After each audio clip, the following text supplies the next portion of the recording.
It is a lovely Tuesday night here in Cleveland. It is football season, but basketball never stops, and the Cavs are right in the thick of the end of their summer, and we figured there's no better person to bring on to talk Cavs as we approach the upcoming season than the voice you hear when you listen to the Cavs on the radio, and that is my friend Tim Alcorn. The Ultimate Cavs Show starts right now.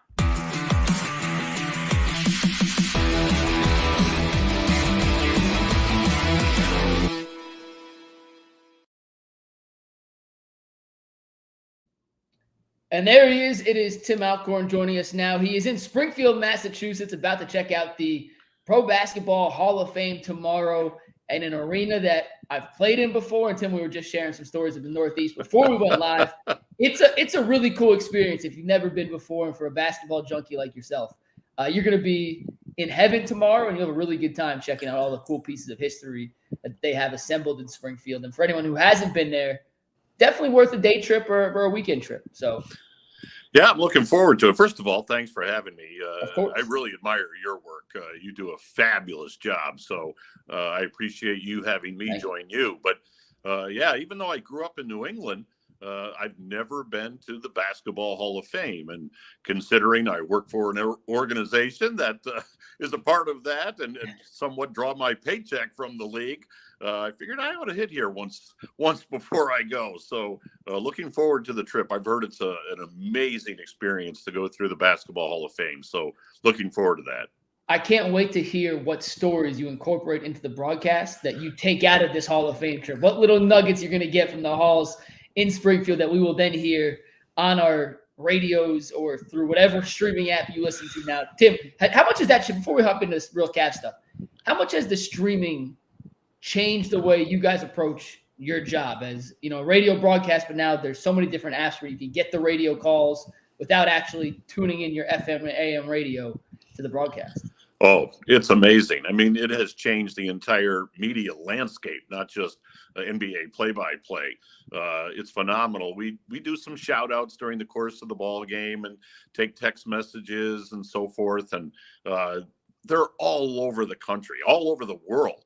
And of course, the Cavaliers have long been on a 50,000 watt station as far as their flagship station is concerned. But when you start getting messages from overseas and Asia and India, and it's just incredible. And it has changed the entire landscape because of the fact that now, in essence, you're worldwide with your broadcast, no matter what station you're on as far as the radio is concerned. And we value that radio coverage, don't get me wrong. But yeah, to now know that anybody in the world can be listening, it certainly does change the perspective. There's no doubt about that.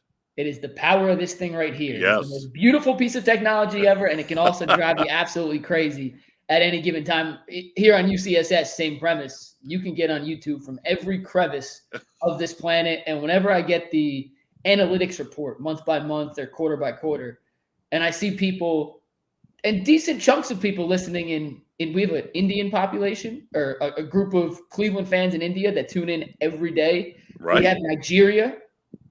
Beats me how they found us, but it is awesome, and it puts the biggest smile on my face knowing that some of the silly stuff we do on a day-to-day basis here in downtown Cleveland is not just accessible to Northeast Ohioans, but accessible to literally every single person on the earth if they have the right technology to get on the internet, which I know isn't everybody, but you get what I'm saying, Tim. You can be anywhere, anytime, and you can tune in to hear us talk about things like the Cavs and some center rankings to start this thing off as we head into the upcoming season. Tim, I got three things I really want to hit on with you today, and the first is this HoopsHype center rankings that came out yesterday, and they did the point guards, they did the shooting guards. We got to the centers, and I saw some Cavs fans were upset with where Jarrett Allen was ranked. He ended up coming in at number 12 on the HoopsHype projected center rankings for the upcoming season. I'm going to give you 8 through 12. I'll give you 8 through 13, Tim, and then I want your take on, is it an appropriate ranking for Jarrett Allen? Did he get overranked, underranked? How do you feel he fits in with this group? But 7 through 13 real quick. 7 is Rudy Gobert of the Timberwolves. 8, Alperen Sengun of the Houston Rockets. He's coming off an injury that cut his 2023-24 season short. Chet Holmgren at 9. Kristaps Porzingis at 10. Miles Turner at 11. Jarrett Allen at 12, and Nikola Vucevic of Chicago at 13. Tim, what say you on where Jarrett Allen falls on that hierarchy of the best centers in basketball? Well, to say the very least, I may have a biased opinion of this, but I thought Jarrett Allen had an all-star year last season. I thought he was just playing top-level basketball. Of course, he was an all-star a couple of years ago, and I think the loss to the Knicks in the playoffs really stung him. I think he came out with a sense of purpose. And listen, I don't want to get into where he ranks insofar as those other names are concerned, but I certainly would take Jarrett Allen over any of those names that you mentioned. So, yeah, I'm going to slot Jarrett Allen higher than he is, and I'm going to take him over those names that you just alluded to because, I don't have every box score right here in front of me, but if you go back and just go man-to-man as far as those matchups are concerned throughout the year, Jarrett Allen, in my eyes and in my ears as I watched and listened, he certainly had the better in most of those games. I thought Jarrett Allen just had a tremendous campaign, and to put him in the middle of the pack as far as the NBA center rankings are concerned, I just think that's an injustice. That's not right, at least as far as last year was concerned, because I thought he played at an elite level. Yeah, this is just one person's opinion. I'm sure if you polled 100 people to make their center rankings, he'd fall somewhere in that 8 to 12 range. I don't think there's a player in basketball, Tim, who does more with less than Jarrett Allen.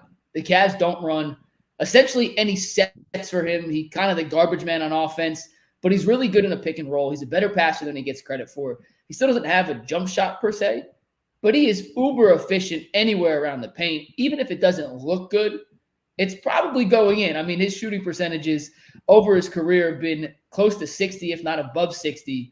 And that's not something you see from a guy who's not a traditional lob threat like a DeAndre Jordan. When DeAndre Jordan shot 69% that season, it was 69% of his shots were dunks, tip-ins, layups. Like, Jarrett Allen's not just taking those shots, and he is uber efficient. I think when you're coming into a ranking like that, a lot of it comes down to personal preference. I really didn't have an issue with 12 because I think he's in the right cluster of guys. I would personally put him a little bit higher, but that's because my personal preference values defense a little more than I think HoopsHype was valuing defense in this sense, Tim. But he's in the right range, and if the ranking puts a guy in the right range around the right class of guys, I can't rip it too much. But on this particular list, Kristaps Porzingis is going to miss the first half of the season, and the Celtics are in no position to rush him back. It wouldn't shock me if we don't even see Porzingis take the court until January, even February, maybe post All-Star break. So how you have a guy ranked higher heading into next season who may play 3 months over a guy like Jarrett Allen, who is the model of consistency, played 77 consecutive games this year for the Cavs. I had a bit of an issue with that, but overall, I think he's in the right cluster of players. It comes down to personal preference as to how high you want to put him within that 4 or 5 guy range. Well, Mike, just to follow up on a couple of the points that you made, field goal percentage for Jarrett Allen is always mid to high 60s, and he's usually in the top 5 in the NBA as far as field goal percentage is concerned. Now, they're low block points, they're in the paint, they're follow-ups and that sort of thing. But still, he's knocking down 2/3 of the shots that he takes.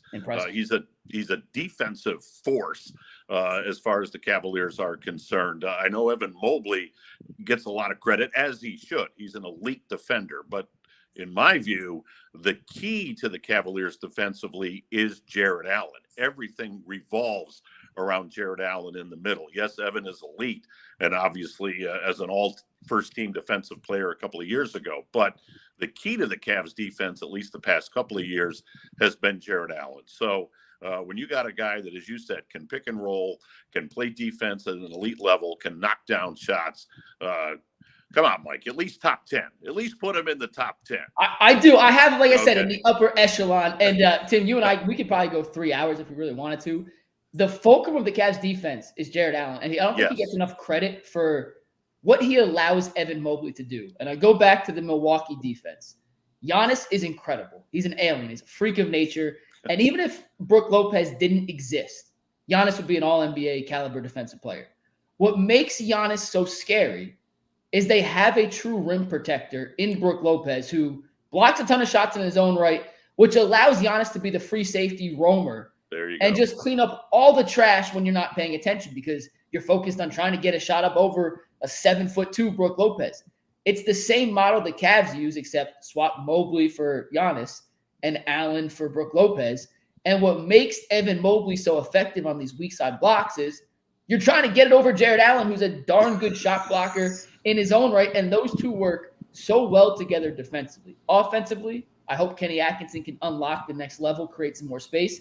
But from a defensive standpoint, part of the reason the Cavs have been so good defensively, despite not having enough size on the wing, in my opinion, and two guards who are more offensive focused than defensive focused in Donovan and Darius, is because you have an absolutely elite pairing with your 4 and 5, and those two clean up so much that we don't even have to talk about how often the Cavs get beat off the dribble because guys just get in the lane and say, nope, not for me. I'm going to try again another way and take it right back out, Tim. It really is truly a beautiful thing to watch if you know what you're looking for. Oh, believe me, and I've watched it for the last couple of years, and you're right, because you can see the frustration and really the challenge that it brings to the offensive side as far as the opposition is concerned. And I like your analogy as far as Evan and Giannis just kind of roaming around. They're like the Ronnie Lott of the defense. They go out there and they create the havoc and they funnel it all to the middle, and there's big Jarrett Allen waiting for you. So, yeah, it's a nightmare for the other team's offense. And to your point, Evan gets a lot to do, as he should, but Jarrett Allen is the key to that defense. And last thing on Jarrett, but you want to focus everything to the middle, right? Like there has to be something you're funneling to. And back when I played in high school, we played a team that had Daniel Ochefu, who won a national championship at Villanova. Going way back, this is an obsolete example, but he's not with the Knicks now. Where is he? He played in the league for a year or two, never really made it, but he was the big man on Nova when they won the national championship. Their whole defense was, we're going to let you get biased because you're not going to make a shot over the 6'10" guy. Right. And they were super aggressive on the perimeter, and they knew all we got to do is funnel you to the middle because we got arguably the best defensive center in the entire country. Going to swat the crap at anything you bring in here. And I'm not saying the Cavs play matador defense or they just go, ole, like run right to the paint because Jarrett's there, but they're allowed to take some risk. And that's part of the reason Donovan is so high in steals. And part of the reason Isaac Okoro can be so aggressive is because he knows they have that back line of the defense that just takes a little bit of pressure off being perfect on the perimeter. And when it works, it's beautiful. Yeah, Mike, you took the words out of my mouth. I was just going to say it allows them to take risks. It allows them to be a little more aggressive out on the wing because, as you said, they've got the rim protection and the rim protector behind them. Yep, dead on. We're going to move on and talk a little Kenny Atkinson after a quick word from FanDuel. You guys know FanDuel is the undisputed #1 sportsbook in America and one of the proud sponsors of the Ultimate Cleveland Sports Show. Starting now through September 22nd, if you sign up for FanDuel using the FanDuel.com/UCSS code, you get 3-week free trial of NFL Sunday Ticket, meaning you can watch all your out-of-market Sunday afternoon games for free. All you need is a YouTube TV account and a current form of payment, and you can cancel at any time. So make sure you head to FanDuel.com/UCSS to get those 3 weeks free of NFL Sunday Ticket. Tim, it is officially the Kenny Atkinson era here in Cleveland.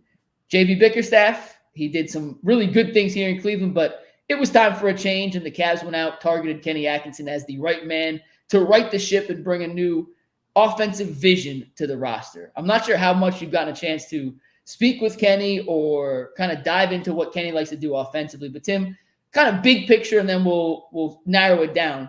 What are your expectations for Atkinson here in his first year with the Cavs? Well, first of all, I just want to get a quick word in, Mike, about JB, because I thought he did a phenomenal job with this organization, with the team. I'll never have a negative word to say about JB Bickerstaff from where he started and the mess that the team was in when he inherited it to where he took it 2 straight years in the playoffs, Eastern Conference semis this year. Tremendous job by JB Bickerstaff. That being said, I'm thrilled with the hiring of Kenny Atkinson. The more you talk to people around the NBA, he's been itching to get back into that head coaching chair. Had his run with Brooklyn, and really similar to what JB did in Cleveland. Took a team that was in shambles and got them to a competitive level. Certainly had some bumps in the road, but you're going to have that with a rebuild. But I think to Kenny Atkinson's credit, and I saw you at his introductory news conference, and he alluded to this, not only did he learn through his experience in Brooklyn, but it also, in going back to the assistant coaching role, he learned even more with Ty Lue and now Steve Kerr. So he takes that experience from Brooklyn and puts it together with watching a Ty Lue and working and watching under Steve Kerr. And I think he is really ready for his next head coaching opportunity. And he alluded to the fact that he inherited a very talented roster, but it's one that is ready to go to the next level. And that's the expectation with Kenny Atkinson. And you alluded to it earlier, but just to reiterate the fact that it's the offensive resume, it's the offensive philosophy that he has to unlock a guy like Evan Mobley and to get this offense a little more creative than it's been. But I'm really excited about the hiring of Kenny Atkinson. I think it's a great hire by the Cavs. It's funny, anytime you talk to a head coach or even an assistant coach, you can kind of put whatever they say through the BS meter and decipher what they're really trying to say without actually saying, Tim. And the one thing I appreciated the most from hearing Kenny at his opening presser and then getting a chance to sit down with him for a few minutes, I genuinely thought he was pretty honest about all his shortcomings in the past and what he's going to bring here to Cleveland. He didn't hide from the fact that his tenure in Brooklyn didn't end the way he wanted to. And he had to reevaluate how he handled some of the relationships he had with some of these star players in Brooklyn. And that sitting next to Ty Lue on the bench and sitting next to Steve Kerr on the bench and being a part of the French national team, and our conversation came before the Olympics. Yeah. Obviously, that went pretty darn spectacularly well for the French national team, coming in second place, losing to Team USA in a all-time classic gold medal game. I can't wait to ask Kenny about that next time we get a chance to sit down. What was going through his head as Steph Curry, who he coached for 2 years in Golden State, is going supernova. Like, what's it like being on the other side of that? Right. I can't wait to have that discussion with him. But he was just so open and honest about, and transparent. That's another word I want. Transparent about what he thinks this team needs, how he plans to do it, and what he's learned over the last few years that made me like the hire even more than when it was initially announced. And I'm not going to lie, I planted my flag in the Team Borrego camp when it came down to Atkinson and Borrego. Just thought, looking back at what they had done as head coaches, that offensive style just fit the personnel that the Cavs had slightly better. But it was really a 1A and 1B. It wasn't, I like this guy and I don't like that guy. I thought they were both perfectly capable and qualified candidates. And I've totally gone into the Atkinson boat. Like, I am all the way on board. And what struck me most, Tim, is the way he said in front of everybody with live mics on a live stream, I think it might have been on TV, Bally's may have been broadcasting it, I was brought here to unlock Evan Mobley. Like, that is what I sold Kobe Altman and this front office on, that I'm the right man to make Evan Mobley the player you drafted him to be when he took him 3rd overall. And I have a few ideas at how he's going to do it, but I want to ask you first, Tim, what is that next level of Evan Mobley in your mind? What is unlocking Evan Mobley actually look like for Kenny Atkinson and the staff? Well, unlocking him certainly means getting more out of him offensively. He has the ability, and he's still a young player. I think people just 22, right? Right. You know, these guys coming out after a year, sometimes even 2, but that seems to be the max right now. But they're young guys coming into the NBA. So I think Kenny Atkinson looks at Evan Mobley and says, I can make him a more effective wing player. Whether it's the jump shot, whether it's, scoring off the dribble, whatever the case may be. Even that 3-point shot. I know Evan worked on that during the course of the year this year and knocked some down. But I think if you look at Kenny's history with some of those bigger guys and the ability to get more out of them or unlocking them, as you say, the track record speaks for itself. They're not the same type of player, but even go back to a Brook Lopez. You mentioned that name earlier. Before Kenny Atkinson was the head coach in Brooklyn, who would ever have thought Brook Lopez was going to be a 3-ball threat?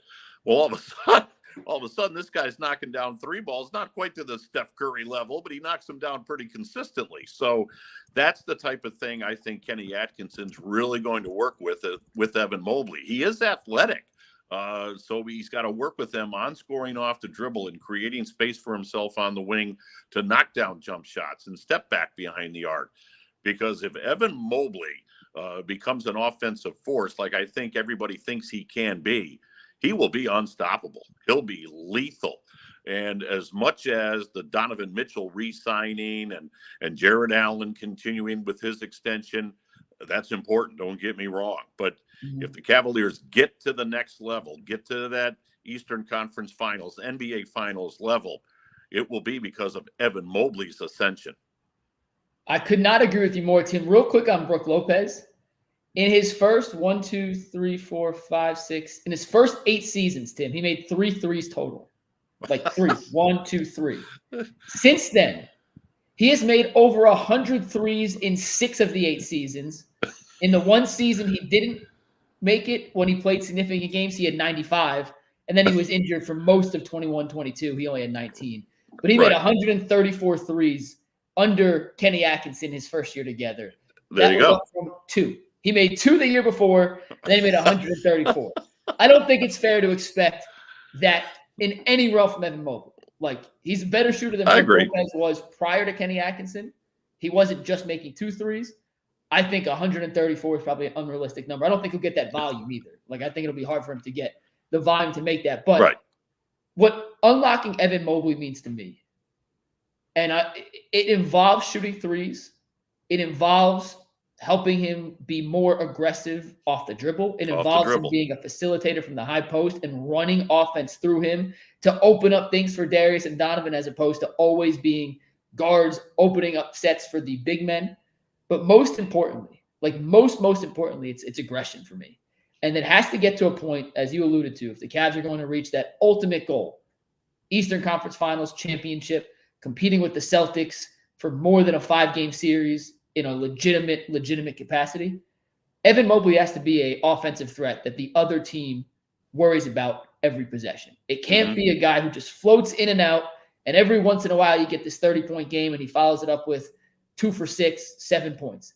It has to be aggressive. And if Evan Mobley can reach the point, whether it's as a passer, as a scorer, as an offensive rebounder, to where when the Cavs come down the court, the best perimeter defender goes, I got Donovan, and their best wing guy is like, where's Evan? Okay, well, now if he's aggressive and you're running pick and rolls, it's not an easy double. It's not an easy trap.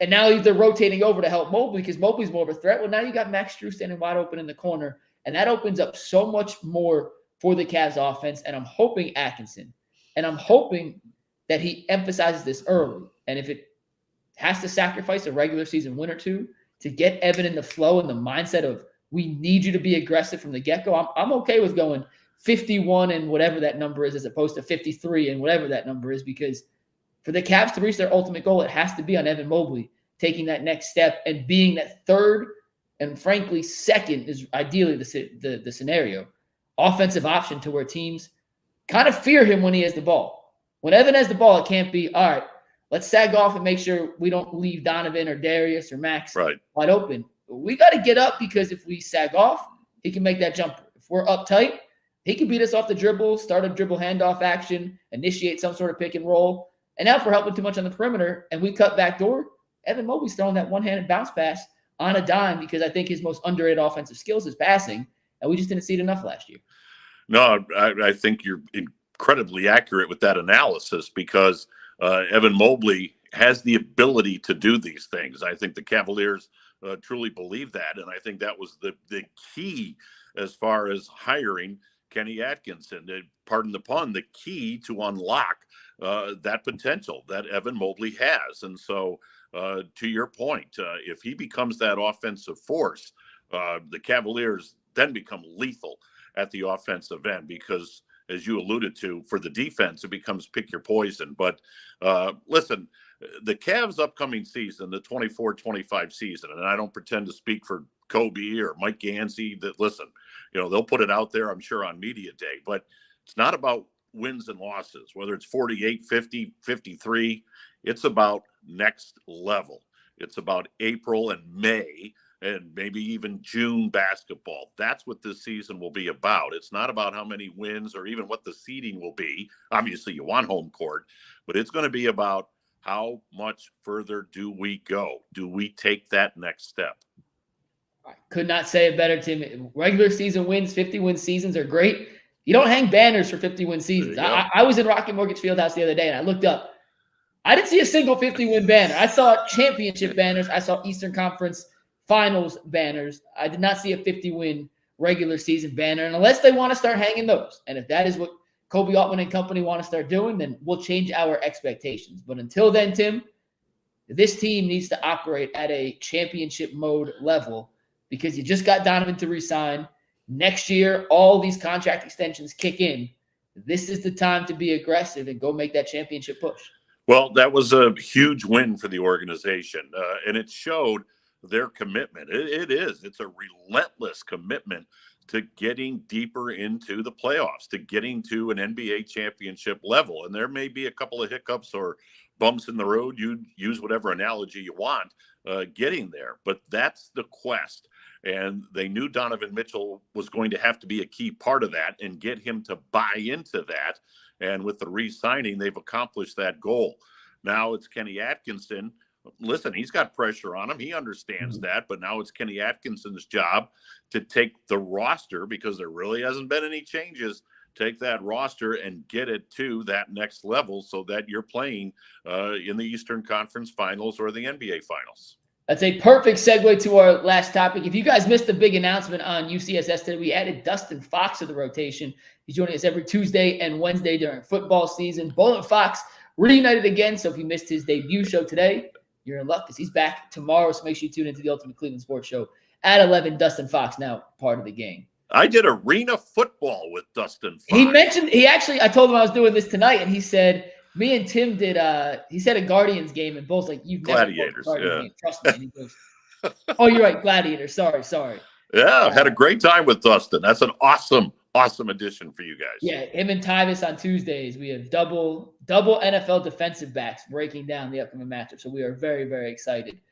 Tim, you alluded to the fact the Cavs are essentially running back the roster. They're yet to make any significant additions outside of the guys they've re-signed. Obviously, re-signing Donovan and Jarrett and the Evan extension were top priorities. But outside of Atkinson, this roster looks very, very, very similar to the roster last year. When you look at how the rest of the Eastern Conference adjusted, some teams, at least on paper, took steps up.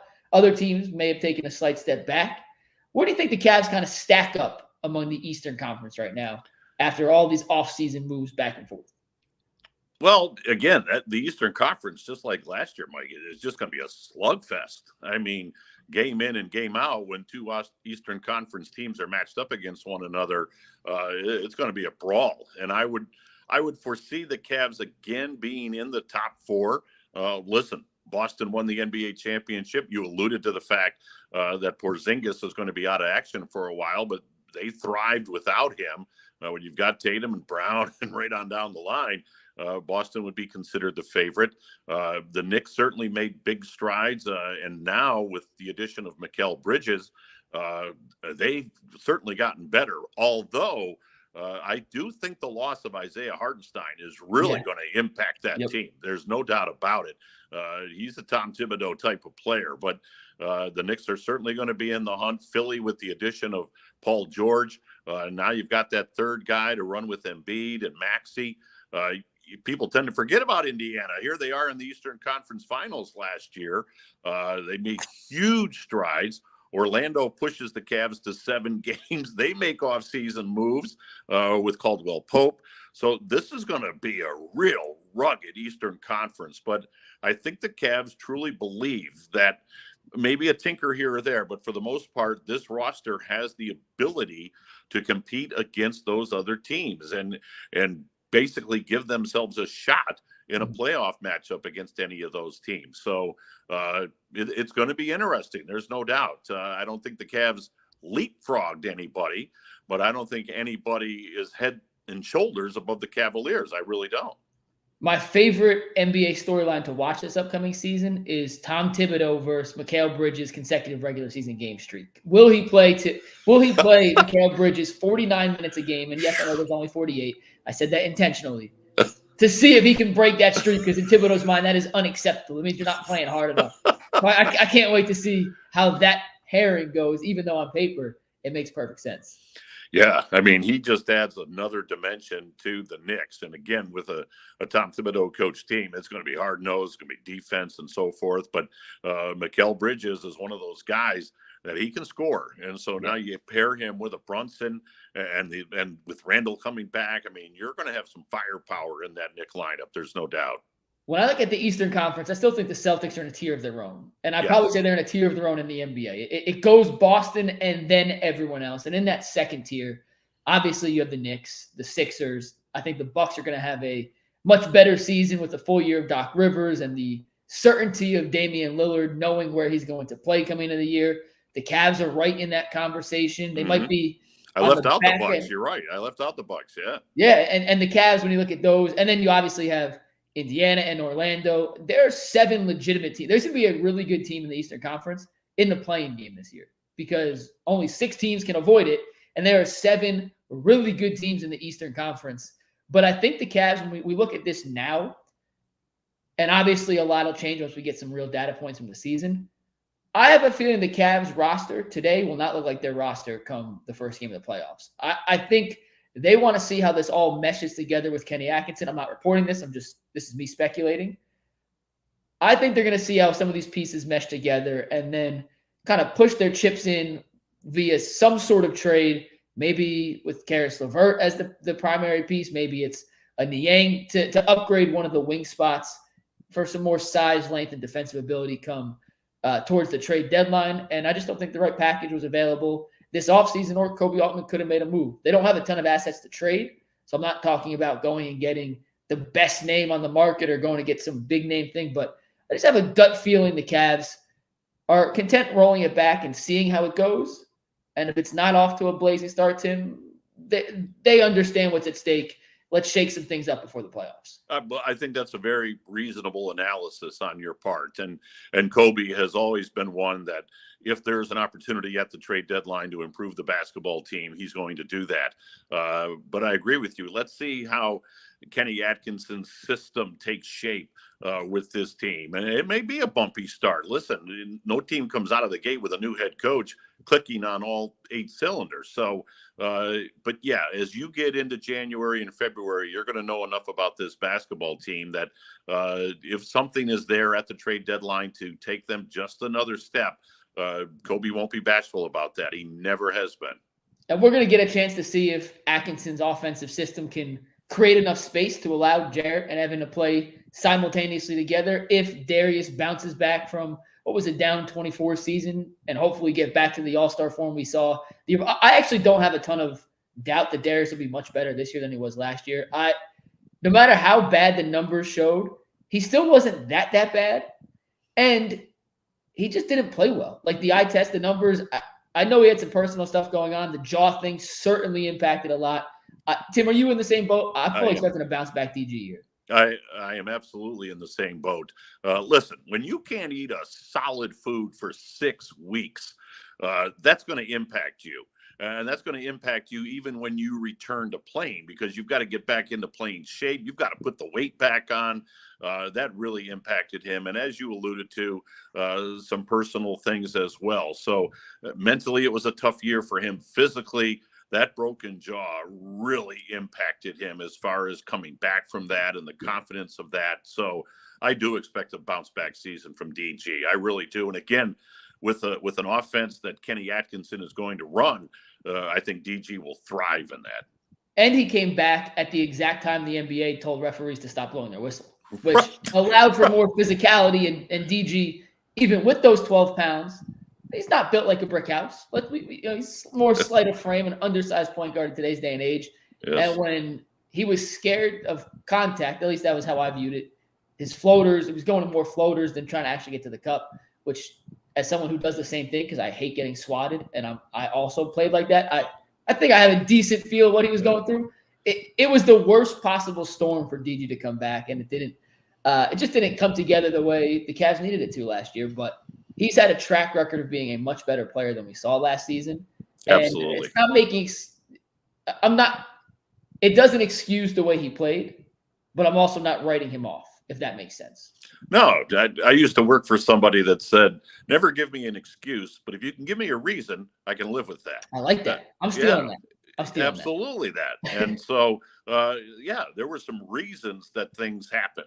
Now, you're an NBA All-Star guard. Don't make excuses. Just get back to that level. But, there were some reasons that he had a down year, and I do expect that bounce back year. Tim, first off, thanks for joining us. We got 2 fan comments I want to show up here real quick before we wrap this up. But Frank, shout out to Frank for being the number 1 chatter today. He says, slow down, the Cavs can't hang with the Celtics. We both said the Celtics are on a tier of their own. Absolutely. The Cavs, if they want to get to that level, need X, Y, and Z to happen. I don't think either of us were insinuating they're at that level yet. But Frank, let me tell you this, or at least let me say this. That was a tough 5-game series for Boston. And I'm not a what-if guy. I mean, whether it's sports or life, you move on. But I will always kind of have in the back of my mind, what if Jarrett Allen and Donovan Mitchell are both healthy and 100% in that Boston series? I think it goes deeper than 5. I'm not saying they're going to beat Boston, but it goes deeper than 5. And then who is the pressure on? But to your point, Mike, yes, Boston is at another level, but I don't think the Cavs are that far away. And lastly, we have Guru's son in here who said, thank God we signed Luke Travers. About time. Tim, what did you like about Luke Travers, from Summer League, and now he's a 2-way contract player for the Cavs? Yeah, he's a project. And again, the Cavs have a track record of developing these guys, especially when they get to that G League level. And so Luke is a guy that they've had their eye on. And I think, again, what he showed in Summer League is that he can score, he can shoot. The Cavaliers have had that need at the wing, and Luke is a guy that can knock down shots. Now, he's going to need some more seasoning. There's no doubt about that. But again, a Kenny Atkinson type of guy. Hey, let's develop this guy. Let's see what he can do. So I think that's a positive. They're gonna see what Luke can do at the G League level, and if he shows the promise to come up and play at the NBA level, he can be a contributor. One last thing on DG I forgot to mention before we wrap up, Tim. Look at the point guards Kenny Atkinson coach in Brooklyn. Spencer Dinwiddie, best year of his career under Kenny Atkinson. Ended up getting paid some big-time money to then get traded to about 15 teams since he left Kenny Atkinson. D'Angelo Russell, same thing. Under Kenny Atkinson, became an all-star. Since then has bounced around to 3 or 4 different teams. He's a solid player, don't get me wrong. But his best years were under Kenny Atkinson as well. And even Karis LeVert, who started his career with the Nets as – he's not a point guard, but he was a primary ball handler in that offense. Then he got traded to Indiana. All those guys played the best they have ever played under Kenny Atkinson. And if there's a reason to believe Darius Garland can get back to, if not exceed, his prior all-star form, Kenny Atkinson's a pretty darn good coach to get the most out of your starting point guard. And it's a system he runs that accentuates some of the skills that Darius does and has shown to do very well in the past. Tim, this has been a blast. Thank you so much for joining me here on the Ultimate Cavs Show, and hopefully we can do this again sometime soon when we have some real basketball games to talk about and this offseason comes to an end. Absolutely. Let's do it again throughout the year. I just think you do a great job. I'm an admirer of your work, Mike. So anytime you want to hook up and talk some Cavs basketball, I'll be more than glad to do it. I really enjoyed this. Thank you. Awesome. That is Tim Alcorn, the radio voice of the Cavs. You can follow him on Twitter at Cavs Alcorn, and make sure you listen to him on the radio throughout the season. He does a great job, and it's always an entertaining listen, not just from the TV broadcast, but from the radio broadcast. The Cavs in general do a great job with their broadcasts, especially when it works and is on a system and a platform that you can listen to easily. That's all I'll say on that. Tim, we appreciate you very, very much, and we'll see you next time on the Ultimate Cavaliers Show. Peace. All righty. Thanks, Mike.